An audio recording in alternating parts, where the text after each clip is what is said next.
seluruh kehidupanku, sampai ku melihat mujizat nyata dalam hidupku.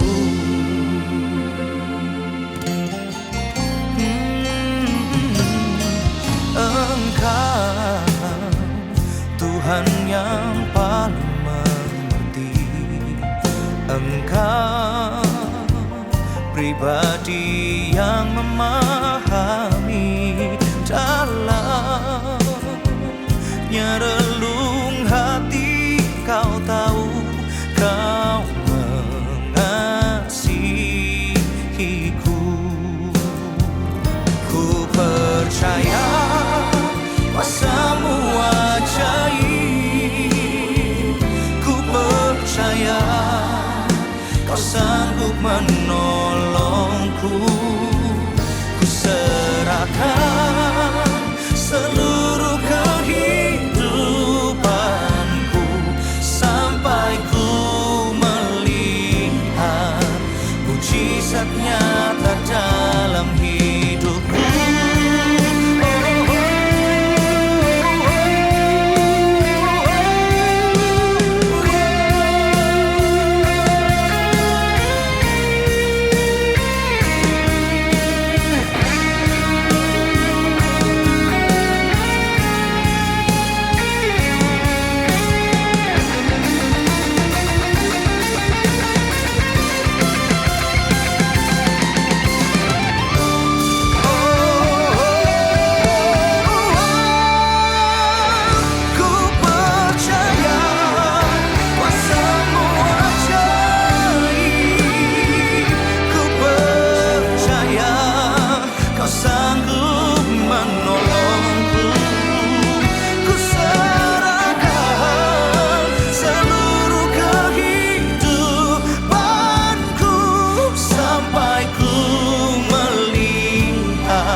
Mujizat nyata dalam hidupku.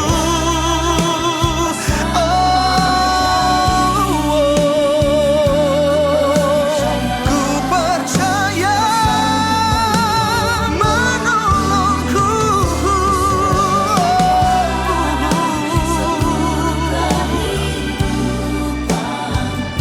sampai ku melihat mujizat nyata dalam hidupku, sampai ku melihat mujizat nyata dalam hidupku.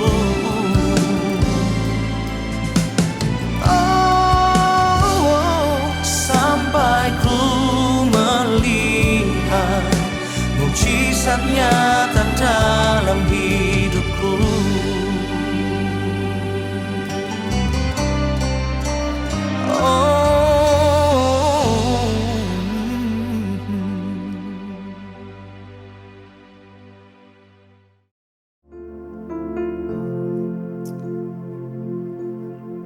Kau sungguh baik dalam hidup kami, Tuhan. Kau sungguh sangat baik dalam hidup kami. Terima kasih Yesus.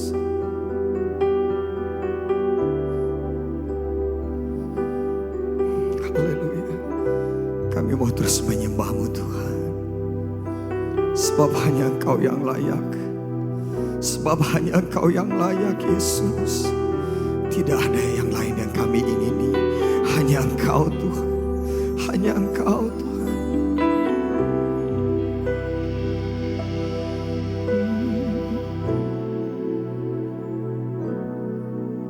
Yesus, Tuhan yang Maha Kudus, mulialah karya yang kudus. Hati kami sujud menyembah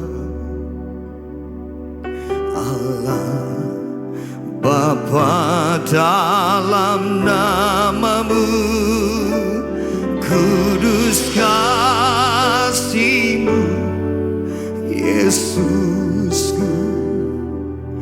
Kudus kasih-Mu Bapakku, penuhiku dengan Roh Kudus. Kudus nama-Mu, kudus, katakan kudus kasih-Mu Yesusku. Kudus kasih-Mu Bapakku, penuhiku dengan Roh Kudus. Kudus nama-Mu, kudus. Oh, sebab nama-Mu kudus Tuhan. Oh, mari sama-sama katakan Yesus Tuhan yang Maha Kudus.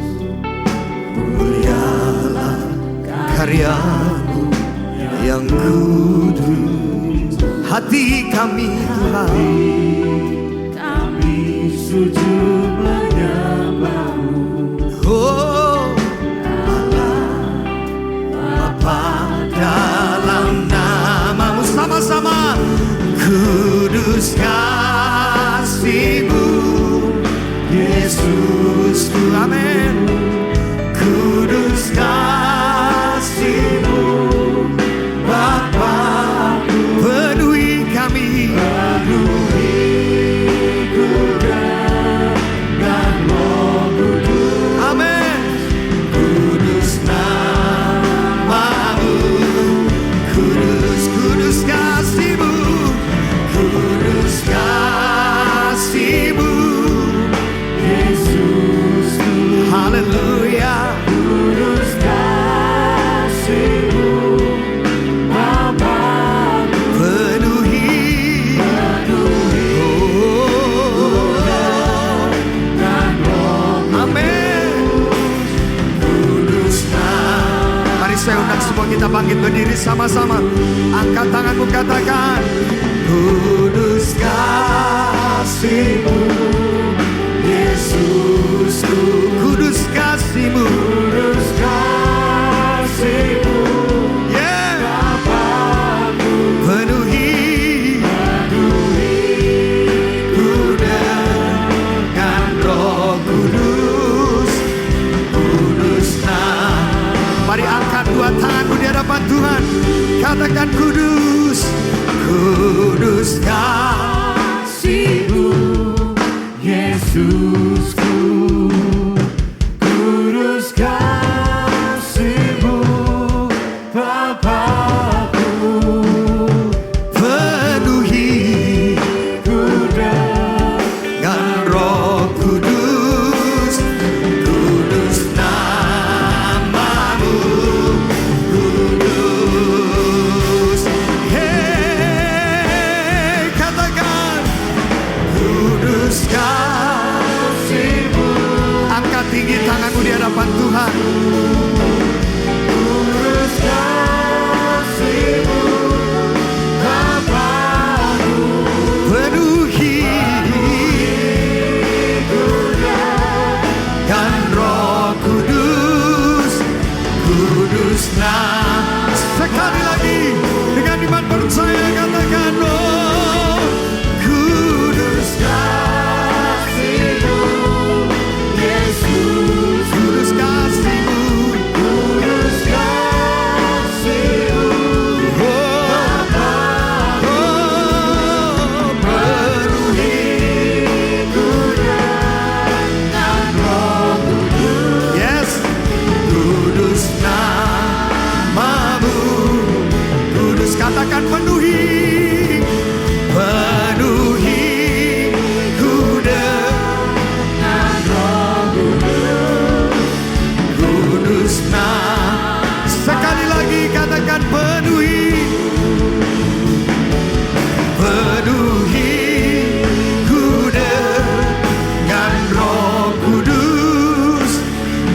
Kudus namamu, kudus.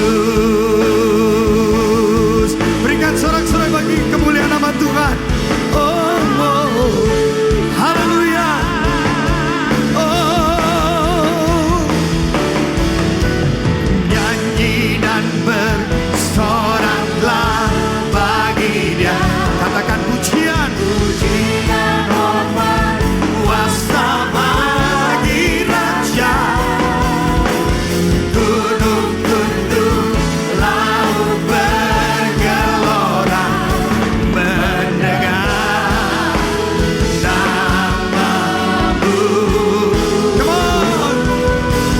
Ku bersuka atas perbuatanmu, selamanya ku kasihi Engkau Tuhan.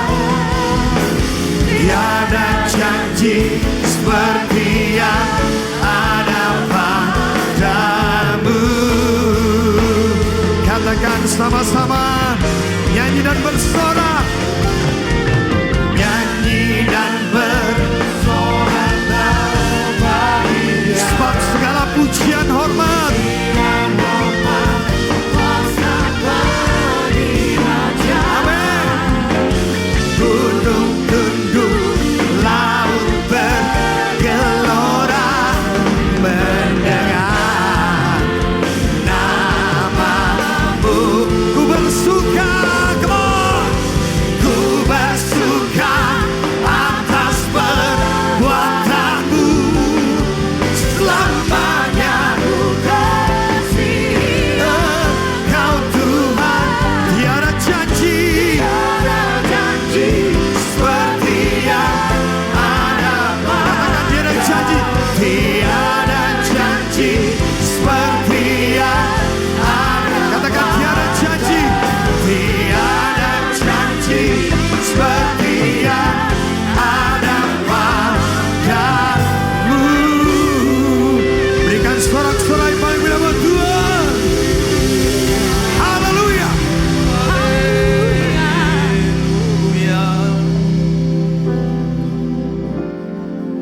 Kalau kami boleh ada sampai saat ini, semua itu karena Tuhan. Tuhan tidak pernah ingkar janji di dalam hidupnya. Dia tidak pernah lalai akan janjinya. Tetapi seringkali manusia tidak sabar menanti janji Tuhan.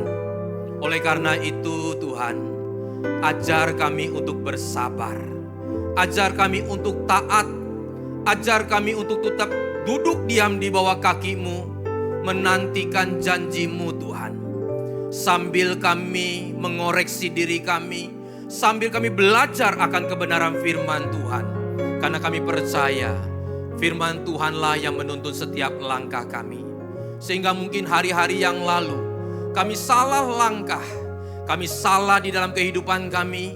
Biarlah Tuhan, hari demi hari kami menjadi lebih baik, menjadi serupa dengan gambar-Mu. Dan hari ini Tuhan, kami ingin merenungkan kebenaran firman Tuhan. Urapi setiap kami di tempat ini. Buka hati kami, persiapkan setiap kami di tempat ini. Di dalam nama Tuhan Yesus, kami sambut kebenaran firman Tuhan. Haleluya. Amin. Silakan duduk Bapak Ibu. Hari ini kita akan merenungkan, membahas firman Tuhan mengenai crisis solving.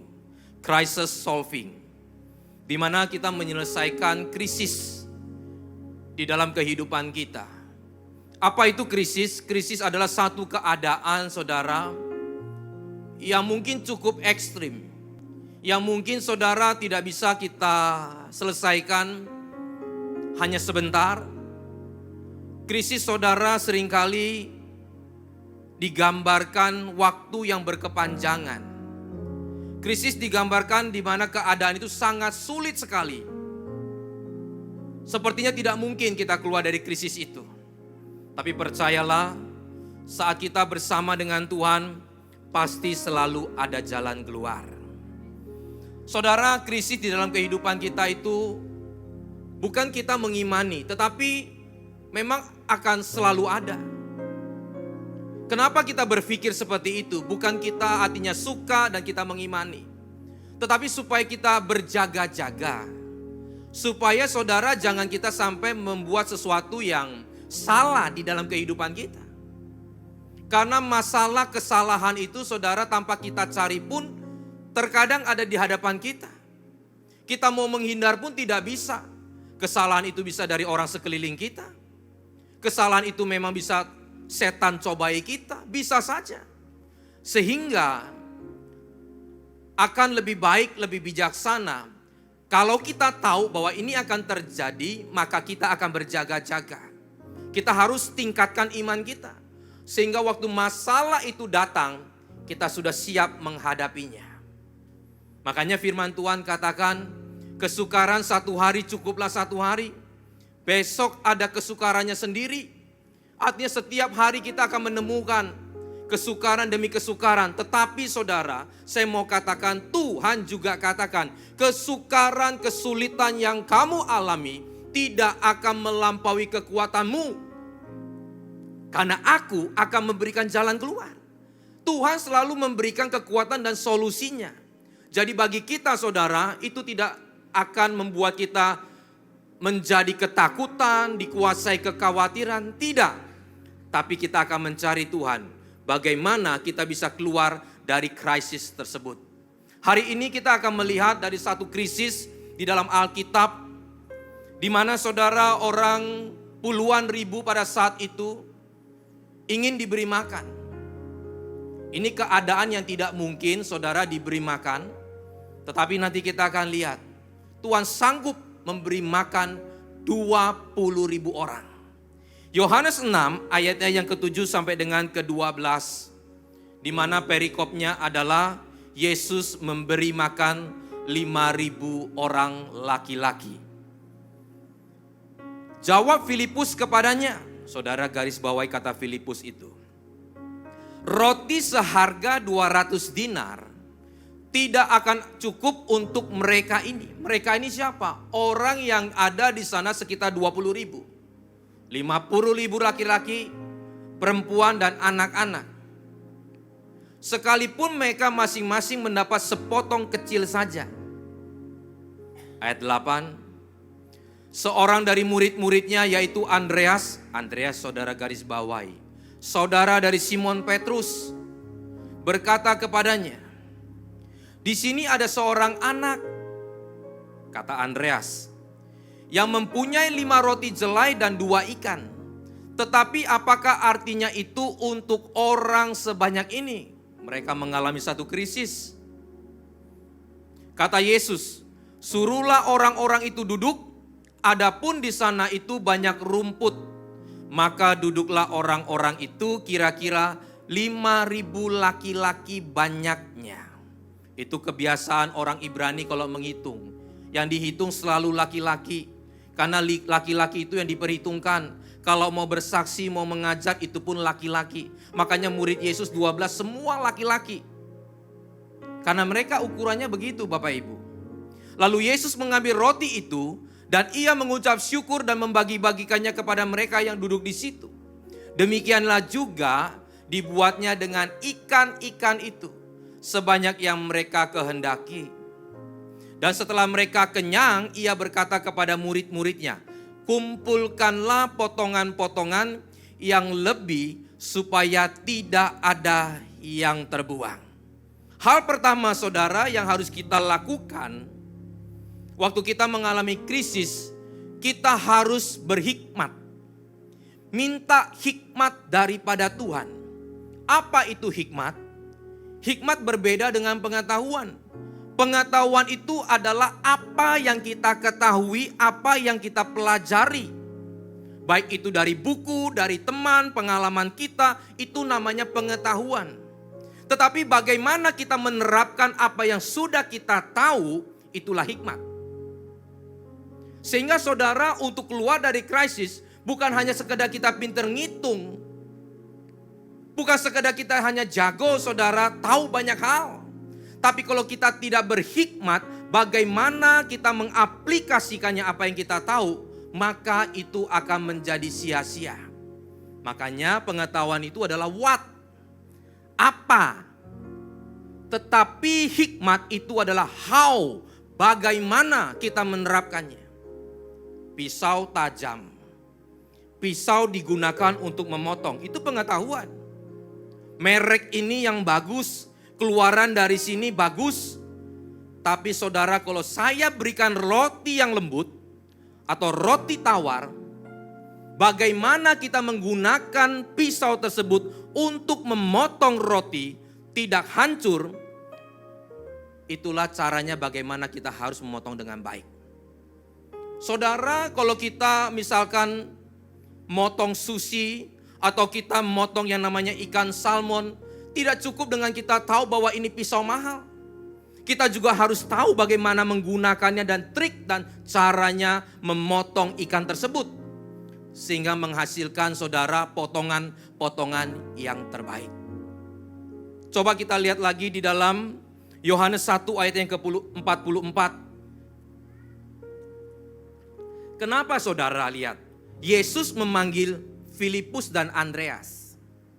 Filipus itu berasal dari Betsaida, kota Andreas dan Petrus. Rupanya saudara, kejadian ini adalah kejadian di Betsaida, di mana Filipus, Andreas dan Petrus berasal dari kota tersebut. Artinya mereka adalah putra daerah. Sehingga saudara, Tuhan bertanya kepada Filipus dan dia memanggil Andreas. Kenapa dia nggak panggil Petrus? Karena dia tahu sifatnya Petrus. Petrus itu orangnya saudara responsif, arogan.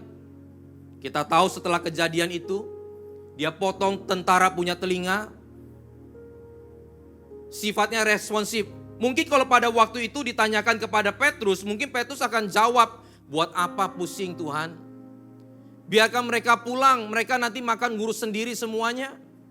Kita ngapain pusing-pusing ngurusin mereka? Tuhan tahu kalau dia tanya sama Petrus begitu.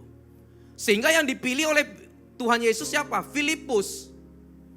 Itu namanya berhikmat saudara. Right man in the right place. Saudara, kalau kita ngirim seseorang, berjumpa dengan seseorang untuk mengatasi sesuatu, jangan kirim orang yang responsif, gampang-gampang memutuskan sesuatu. Maka akan salah. Tapi dia tanya sama Filipus.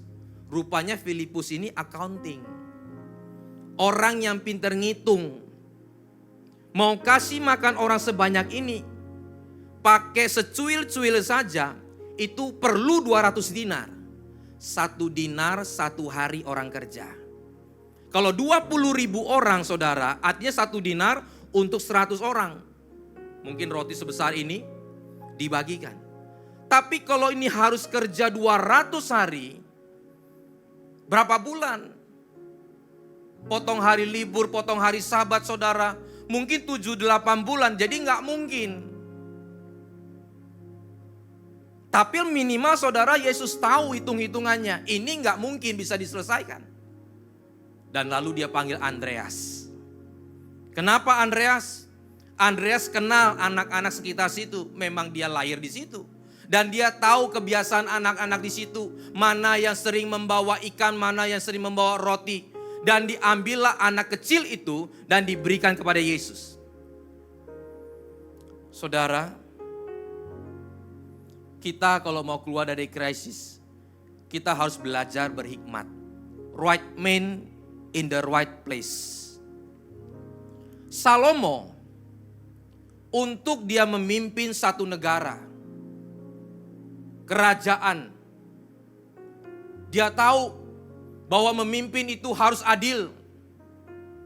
Memimpin itu harus tidak boleh memilih kasih.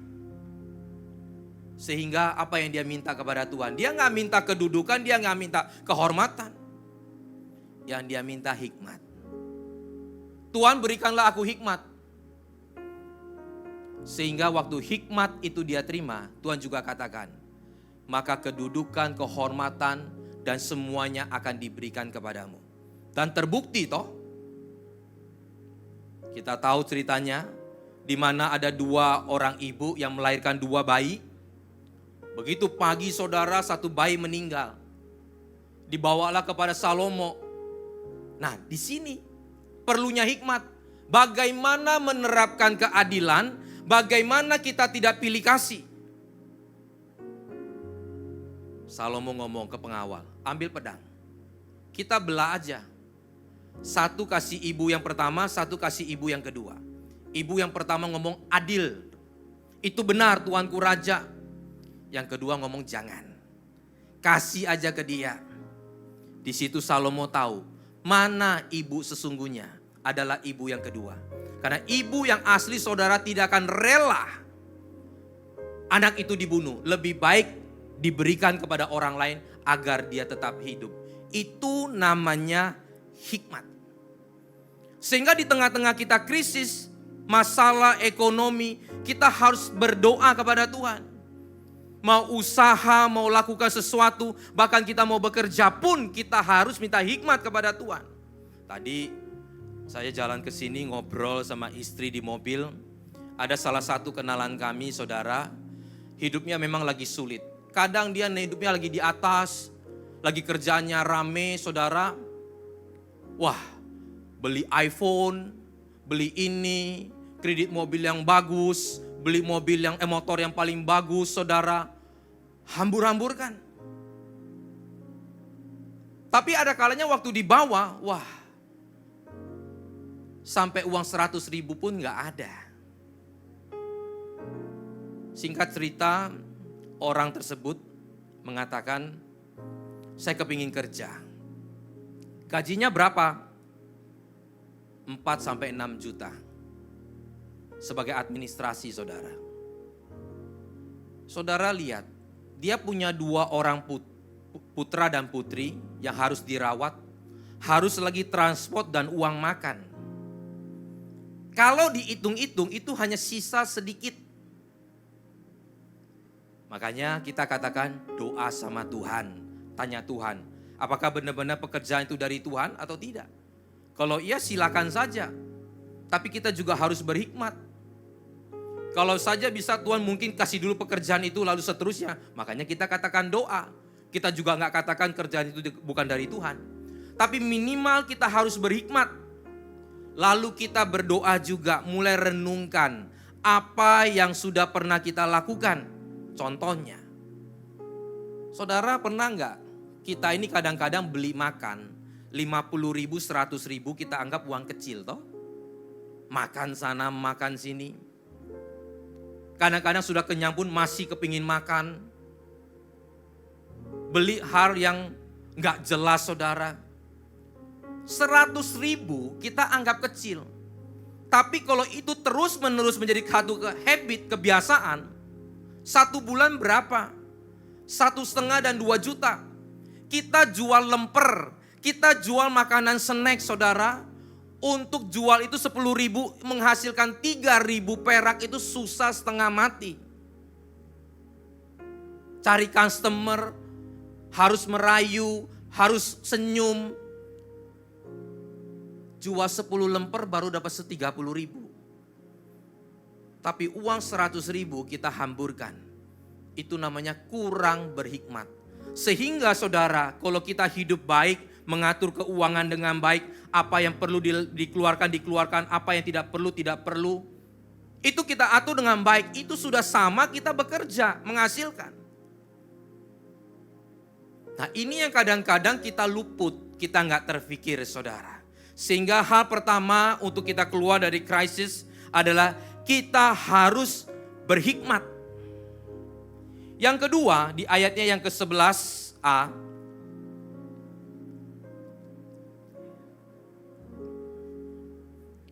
ayat yang ke-11a yaitu, lalu Yesus mengambil roti itu dan ia mengucap syukur. Apakah setelah Filipus menghitung dengan pengetahuan dan hikmatnya, pengetahuannya Filipus, apakah menyelesaikan masalah? Tidak. Ada hal-hal tertentu saudara kita ngitung itu kita gak bisa selesaikan. Disitulah kita perlu berdoa, kita perlu mengandalkan Tuhan. Hitung-hitung gak bisa nih, mana bisa saudara uang 200 dinar mau cari di mana? Itu membuktikan sehebat-hebatnya kita menghitung, sepintar-pintarnya kita sekolah saudara, ada satu ketika itu tidak akan bisa menyelesaikan masalah. Makanya Yesus mengangkat roti dan ikan itu dan dia berdoa dan dia mengucap syukur. Sehingga yang kedua kita belajar saudara, bahwa kita harus berdoa mengandalkan Tuhan disertai ucapan syukur. Berdoa itu harus disertai dengan ucapan syukur. Ini penting. Karena saudara waktu kita berdoa, kadang Tuhan jawab itu gak langsung. Disitulah kita perlu ucapan syukur, sehingga kita sabar menanggungnya. Saat kita berdoa saudara, disitulah kita harus juga mengucap syukur. Sehingga kita belajar mengoreksi diri. Kenapa ini bisa terjadi? Sehingga hikmat Tuhan turun. Kita juga mulai mengoreksi diri apa yang salah. Ayub waktu ditimpa masalah krisis dalam hidupnya, semua hilang, keluarganya hilang, kesehatannya hilang, kekayaannya hilang. Apa yang Ayub lakukan? Dia mengenadah ke atas. Dia berdoa dan dia bersyukur kepada Tuhan. Saat dia berdoa dan bersyukur kepada Tuhan, barulah konsep dia berubah. Sehingga dia bisa mengeluarkan kalimat apa? Tuhan yang memberi, Tuhan yang mengambil. Aku keluar dari rahimku, ibuku telanjang, biarlah aku kembali telanjang. Jangan kita hanya mau menerima yang baik saja, yang buruk kita tidak mau terima. Dari mana kalimat itu? Kalimat itu keluar dari mulutnya Ayub saat dia berdoa. Di tengah-tengah masalah dia yang sulit, dia berdoa. Dan dia mengucap syukur. Tetapi setelah itu apa Tuhan diam? Apakah kita mensyukuri kejadian kita? Tidak Bapak Ibu. Kita tidak sedang mensyukuri masalah kita. Kita mensyukuri atas pemeliharaan Tuhan atas hidup kita yang sudah-sudah. Dan Tuhan mungkin masih sisakan sedikit. Dan nanti kita juga harus percaya bahwa Tuhan menyediakan yang terbaik bagi kita. Dan itu terjadi kepada Ayub. Tuhan kembalikan 2 kali lipat. Semuanya, kekayaannya, anak-anaknya. Tuhan kembalikan. Oleh karena itu saya mau katakan, kalau kita berdoa, kita harus percaya bahwa Tuhan sanggup menolong. Kalau kita berdoa, kita juga harus bersyukur bahwa Tuhan akan menyertai kita. Kalau kita berdoa, percayalah, syukurilah, berserahlah kepada Tuhan. Maka yakinlah, di masa yang datang, Tuhan akan menyediakan yang terbaik. Ada satu lagu saudara yang ditulis oleh tim Best Worship, yaitu Ku Percaya Kuasamu. Itu lagu sangat memberkati. Ku percaya kuasamu ajaib. Ku percaya Kau selalu menolongku. Ku serahkan seluruh kehidupanku sampai ku melihat mukjizat nyata dalam hidupku. Kita sama-sama nyanyikan. Ku percaya kuasamu ajaib. Ku percaya Kau sanggup menolongku.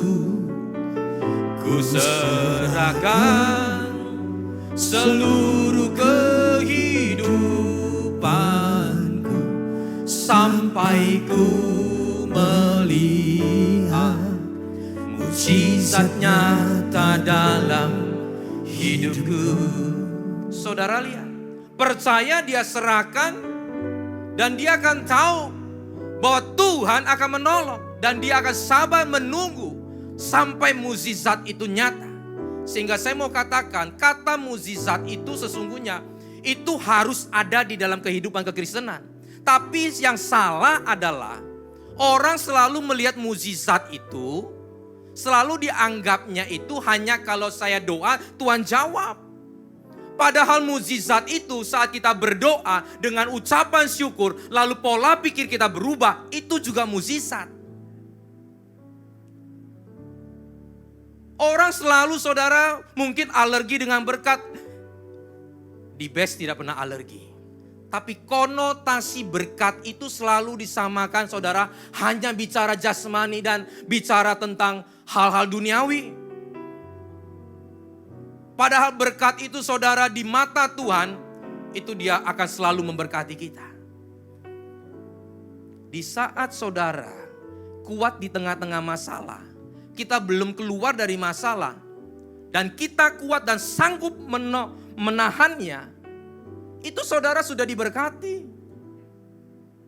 Lalu kita belajar sesuatu dari kesalahan kita, dari masalah kita, itu sudah berkat.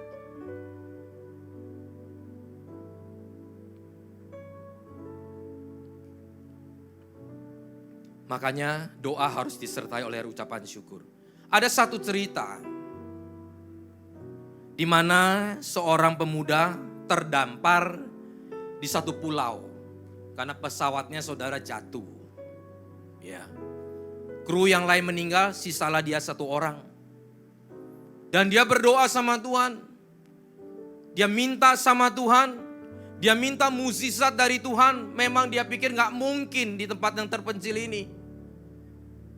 Tapi Tuhan gak jawab. Dan dia gak sabar, dia mulai ngomel sama Tuhan. Karena dia doa tanpa disertai ucapan syukur. Tapi saudara, karena naluri manusia untuk harus tetap hidup, dia cari ikan, dia cari sayur-sayuran di sana, dia makan. Dia hidup dengan apa adanya. Dia mulai bangun rumah, gubuk dari ranting-ranting dan pohon, saudara. Sekian bulan terbangunlah gubuknya dari daun-daun dan ranting yang kering.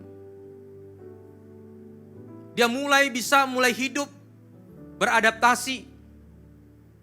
Meskipun suka, saudara, dia tahu dia harus tetap hidup, dia mulai oke lah.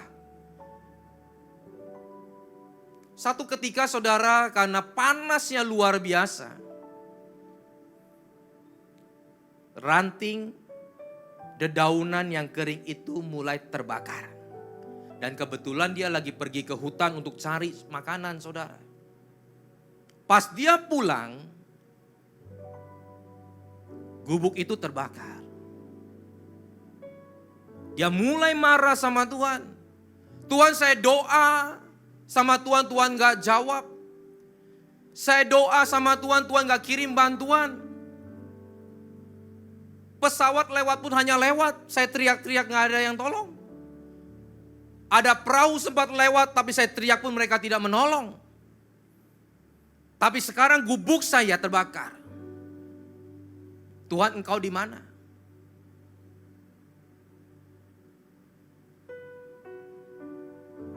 Waktu dia marah-marah begitu, selang beberapa jam kemudian, perahu mulai datang. Dan dia mulai teriak manggil, dan perahunya memang datang untuk menjumpai dia. Dan dia diselamatkan, saudara. Dan dia mulai bertanya kepada orang yang menyelamatkan kru-kru di sana. Dia penasaran. Karena sering kali dia teriak gak ada yang datang. Kenapa kali ini datang? Krunya mengatakan, kami melihat asap. Kami melihat api. Kami meyakini ada orang di sana. Sehingga kami mendatangi pulau ini. Saudara, masalah buat orang ini, tetapi sesungguhnya melalui masalah itu, Tuhan sedang menolong dia. Makanya saya mau katakan, doa harus disertai dengan ucapan syukur. Doa tanpa ucapan syukur maka kita bisa kecewa dengan Tuhan. Doa tanpa ucapan syukur maka konsep kita masih saudara konsep yang lama, duniawi. Tapi kita tidak bisa melihat rencana Tuhan. Oleh karena itu, Tuhan mengangkat roti dan dia berdoa dan dia mengucap syukur. Yang ketiga, kita lihat setelah itu di ayat 11-nya yang B, apa yang dikatakan? Setelah Yesus mengucap syukur dan dia membagi-bagikannya kepada mereka yang duduk di situ. Demikian juga dibuatnya dengan ikan-ikan itu sebanyak yang mereka kehendaki. Setelah Yesus berdoa dan dia mengucap syukur, dia mengenada ke atas saudara. Apakah tiba-tiba roti itu menjadi roti yang raksasa? Apakah saudara, 2 ikan itu tiba-tiba menjadi ribuan ikan? Apakah seperti itu? Mukjizat yang terjadi? Tidak jawabannya, karena Alkitab tidak menulis seperti itu. Tapi saudara dikatakan, mereka murid-murid mulai membagikan roti dan ikan. Artinya, tetap 5 roti, tetap 2 ikan. Tapi waktu mereka melangkah dengan imannya, taat, maka mukjizat terjadi. Yang ketiga, setelah kita berdoa, setelah kita mengucap syukur, kita juga harus melangkah dengan iman kita. Yakin, percaya dengan apa yang kita doakan. Dia mulai membagikan. Dia tidak menghitung lagi dengan cara dia menghitung dengan kepintarannya saudara. Karena terbukti dengan 200 dinar gak mungkin bisa. Dia mulai taat dengan apa kata Tuhan. Dengan kata gurunya. Dia bagikan. Dan 20.000 orang makan kenyang. Sisa 12 bakul. Itu menandakan benar-benar kenyang, makanya ada sisa. Artinya semua kebagian, makanya ada sisa. Langkah dengan iman, percayalah. 1 Samuel 14 ayat 6 sampai dengan ke-7. Ada satu contoh saudara, yaitu di mana Yonatan dikepung oleh bangsa Filistin saat yang krisis juga. Dan mereka sudah kelelahan, bahan makanan sudah habis, senjata mereka sudah gak ada. Dan musuhnya masih kuat, dan mereka sudah mulai dikepung. Gak ada jalan keluar. Apa yang dia lakukan? Dia berdoa dengan Tuhan, dia tanya. Kita lihat 1 Samuel 14 ayat 6 sampai dengan ke-7. Berkatalah Yonatan kepada bujang pembawa senjatanya itu. Mari kita menyeberang ke dekat pasukan pengawal orang-orang yang tidak bersunat itu. Mungkin, nah ini manusia saudara. Kalau ketemu krisis, udah mentok, pasti ngomongnya mungkin Tuhan akan bertindak untuk kita.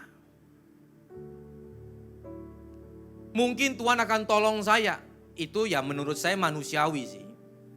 Dia cuma berdua, Saul papanya saudara sudah angkat tangan, gak berani maju. Tinggal tunggu waktu aja. Dikepung ya menang-menang, kalah-kalah lah. Gak mau bertindak saudara. Gak ada langkah iman. Tapi Jonathan anaknya beda, dia cari Tuhan saudara. Dan Tuhan memberikan kekuatan dan memberi tanda kepada dia. Tapi namanya manusia, dia juga ngomong begini. Mungkin Tuhan akan bertindak untuk kita. Tapi minimal saudara dia percaya ada Tuhan. Itu yang terjadi sama hidup kita. Minimal kita harus tahu bahwa ada Tuhan. Daging kita ngomong apa bisa. Tapi minimal saudara harus percaya ada Tuhan. Tapi saudara lihat Alkitab itu luar biasa. Selalu memberikan solusi. Sebab bagi Tuhan tidak ada yang sukar untuk menolong. Dan dia tahu bagi Tuhan. Gak ada yang sukar, gak ada yang mustahil bagi orang percaya. Baik dengan banyak orang maupun dengan sedikit orang. Ayat 7 dikatakan apa? Lalu jawab pembawa senjata itu kepadanya, lakukanlah niat hatimu itu, sungguh aku sepakat. Saudara lihat, di tengah-tengah kebimbangan seorang Jonathan, mungkin Tuhan akan menolong. Tapi dia juga pernah saudara mendengar firman Tuhan yang pernah diajarkan kepada dia bahwa bagi Tuhan tidak ada yang mustahil. Bagi Tuhan bisa menolong dengan pasukan yang banyak, bagi Tuhan bisa menolong dengan pasukan yang sedikit. Dan kejadian ini kejadian setelah Gideon. Dan dia pernah mendengar kejadian itu. Gideon dengan 300 orang menghadapi 120.000 orang. Dia pernah mendengar itu. Sehingga itulah yang membuat dia yakin dia mampu untuk dia melangkah bertindak. Dengar firman Tuhan maka akan membangkitkan iman kita. Karena kita orang percaya. Sehingga apa yang terjadi? Dia melangkah bersama bujangnya. Dan yang penting juga harus sepakat. Ayat selanjutnya dikatakan apa? Setelah itu ayat yang ke-8. Kata Yonatan, perhatikanlah kita menyeberang ke dekat orang-orang itu. Dan memperlihatkan diri kepada mereka. Apabila kata mereka kita begini, berhentilah sampai kami datang kepadamu, maka kita tinggal berdiri di tempat kita dan tidak naik mendapatkan mereka. Ayat 10. Tetapi apabila kata mereka begini, naiklah kemari, maka kita akan naik. Sebab kalau demikian Tuhan akan menyerahkan mereka ke dalam tangan kita. Itulah tandanya bagi kita. Saudara lihat, perhatikan baik. Kelihatannya ini biasa, tetapi ini gak biasa. Dia minta tanda yang bukan sembarangan tanda. Dia bukan meminta tanda dari pikirannya. Dia meminta tanda dari lawannya. Karena dia yakin kalau ini memang dari Tuhan, pasti lawannya yang ngomong. Kalau dia ngomong jangan naik, saya akan turun, saya akan tetap tinggal diam. Artinya ini tanda dari Tuhan. Karena Tuhan minta Yonatan tinggal diam. Kalau dia minta saya naik ke atas untuk melawan, saya juga akan naik. Bukan dari kita minta tanda. Tuhan, saya minta tanda ya. Kalau ini begini, nah pakai pikiran kita. Itu bukan tanda, itu pikiran kita. Kalau kita minta tanda, kita tidak memutuskan di sana. Biar Tuhan pakai orang lain, orang sekitar kita. Tanda-tanda itu kita harus tahu bahwa Tuhan yang menggerakkan. Itu yang dilakukan Yonatan. Dan saudara tahu selanjutnya apa? Musuhnya ngomong naik ke atas. 2 orang lawan ribuan puluhan ribu di atas. Tapi dia sudah yakin ini tanda dari Tuhan. Dia naik saudara. Saudara bisa bayangkan ini bukit dia naik. Dia harus menghadapi puluhan ribu orang. Beberapa tafsiran ngomong begini. Waktu dia naik ke atas. Dia hanya menghadapi 20 sekian orang. 1 orang lawan 10 lebih. Dan dia menang. Dan saat itu orang prajurit-prajurit di sana kocar kacir. Dia pikir ini sudah diserang rame-rame mereka waktu malam saudara. Mereka akhirnya dalam keadaan tidak siap, gelap gulita, mereka saling perang. Tuhan membutakan mata mereka. Itu yang pernah terjadi kepada Elisa dan Gehasi. Apa yang pernah terjadi Tuhan buat lagi. Nah oleh karena itu Bapak Ibu, yakinlah bahwa Tuhan sanggup menolong. Andalkan Tuhan. Berhikmat. Dan yang terakhir, di ayatnya yang ke-12 kita lihat. Dan setelah mereka kenyang, ia berkata kepada murid-muridnya, kumpulkanlah potongan-potongan yang lebih supaya tidak ada yang terbuang. Luar biasa enggak Tuhan saudara? Dia pembuat mukjizat. Dia bisa kasih makan 20.000 orang, tapi dia suruh kumpulkan yang sisa.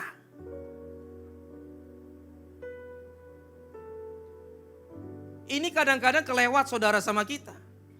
Dan saya mau katakan, hargailah pemberian Tuhan. Orang yang bisa menghargai pemberian Tuhan, maka orang itu saudara, bukan saja punya pengetahuan, bukan saja punya hikmat, tapi dia juga punya pengertian. Makanya di ayat yang Ayub 12 ayat yang ke-12 dikatakan begini. Orang yang tua itu mempunyai hikmat. Konon hikmat ada pada orang yang tua. Ayub, orang yang tua. Dia sempat punya hikmat. Tapi dengan begitu banyak kejadian yang dia hadapi, dia mulai lanjut usianya. Apa yang dia dapat? Pengertian pada orang yang lanjut umurnya. Saudara, banyak kita temui orang berhikmat, betul? Tapi dia nggak bisa melihat hal-hal yang kecil itu loh. Pak, uang receh, jangan salah. Tuhan Yesus kita kasih makan 20.000 orang. Kenapa yang receh dia perhatikan? Seorang pemimpin yang hebat, saudara, bukan memperhatikan yang atas, memperhatikan orang yang paling bawah. Itu namanya pengertian. Makanya kalau what itu pengetahuan, how itu hikmat, why itu pengertian. Kenapa Tuhan sudah memberkati saya? Kenapa mukjizat ini terjadi? Kita berpikir what next? Makanya gembala senior ngomong, kalau kamu sudah terima sesuatu dari Tuhan, itu belum berkat. Itu baru doa kamu dijawab. Dan itu bisa menjadi satu ujian. Tinggal bagaimana kita punya pengertian yang baik. Kenapa kita diberkati? Berkat ini untuk apa? Dan berkat ini akan jadi apa? Why Tuhan memberkati kita? Barulah di sana, saudara, kita akan mempunyai pengertian yang baik. Sehingga saat kita diberkati, kita bukan menjauh dari Tuhan, tapi kita makin dekat kepada Tuhan. Haleluya. Saya undang untuk jemaat untuk bangkit berdiri. Kita akan akhiri firman Tuhan. Kita akan naikkan satu pujian, praise worship. Ku percaya kuasa-Mu ajaib. Ku percaya Kau sanggup menolongku. Ku serahkan seluruh kehidupanku sampai ku melihat mujizat nyata dalam hidupku.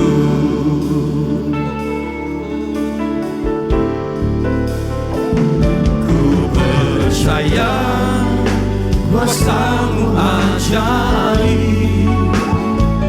Ku percaya Kau sanggup menolongku. Ku serahkan seluruh kehidupanku sampai ku melihat mujizat nyata dalam hidupku. Kami percaya Tuhan, pada akhirnya kami akan melihat kemuliaan Tuhan. Pada akhirnya kami akan melihat janji Tuhan yang ditepati di dalam kehidupan kami. Oleh karena itu Tuhan, ajar kami berhikmat. Ajar kami untuk tetap mengucap syukur di tengah-tengah doa kami. Ajar kami melakukan langkah iman dan sepakat. Dan ajar kami untuk mengerti kenapa Tuhan tolong saya. Memberkati gereja yang ada di seluruh dunia. Bagi para hamba Tuhan sampai kepada semua jemaatnya. Kiranya Tuhan memberkati mereka semua, supaya mereka menjadi berkat dan berdampak.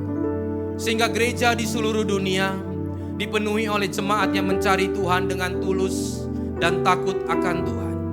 Demikian juga untuk gereja di mana kami Engkau percayakan untuk mengembalakannya, yaitu gereja Blessing in the Spirit. Kami mau berdoa dan untuk setiap persembahan dari jemaat-Mu, kiranya Tuhan Kau menerimanya dan membalasnya. Biarlah persembahan ini berkenan kepada Tuhan. Tuhan Kau memberikan kemurahan-Mu. Balaslah kebaikan dan kerelaan hati jemaat. Jaga dan lindungi mereka Tuhan. Mari dekapkan kedua tangan di dada. Untuk menerima berkat itu pasti. Tetapi biarlah kita senantiasa menjaga hati kita. Oleh karena itu firman Tuhan katakan, jagalah hatimu dengan segala kewaspadaan, karena dari situlah terpancar kehidupan. Jemaat yang dikasihi Tuhan, jadilah berkat dan terimalah berkat rahmat anugerah dari Allah Bapa di surga, di dalam Putra Tunggalnya Yesus Kristus yang telah mati bagi dosa-dosa kita. Dan Dia bangkit pada hari ketiga, sehingga kita sembah Tuhan Allah yang hidup. Iman kita bukan kepada Tuhan yang mati. Dan di dalam persekutuan dengan Roh-Nya yang kudus, yang akan menyertai kita dari sekarang sampai selama-lamanya. Haleluya. Bagimu pujian, hormat, kemuliaan, Kaulah kebanggaan di dalam hidupku. Janjimu bersinar, buktikan Kau besar. Tiada yang seperti-Mu, Yesus Tuhanku. Mari angkat tangan kita tinggi di hadapan Tuhan bersama-sama.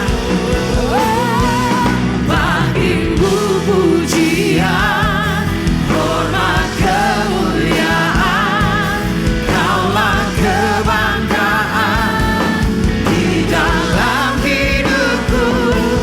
Janjimu bersinar, buktikan Kau besar. Tiada yang seperti-Mu, Yesusku.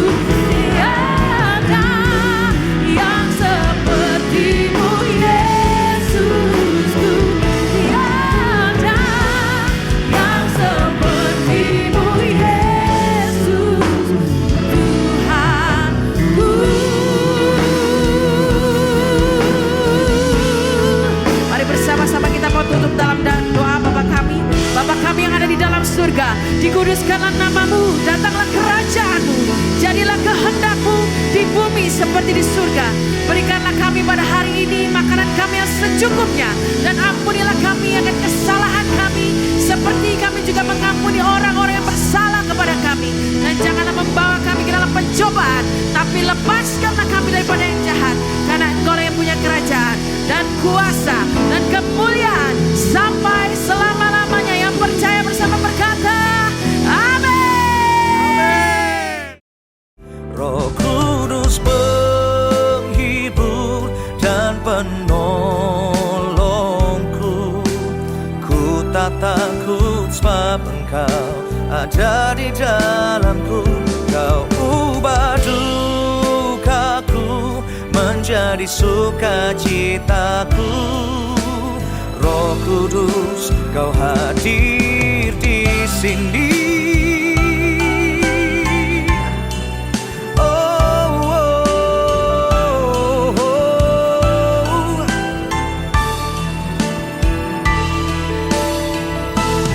Roh Kudus penghibur dan penolongku,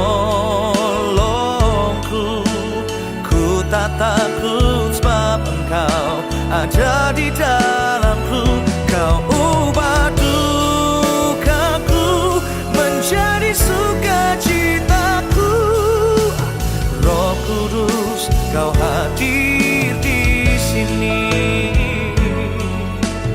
Roh Kudus, Kau hadir di sini.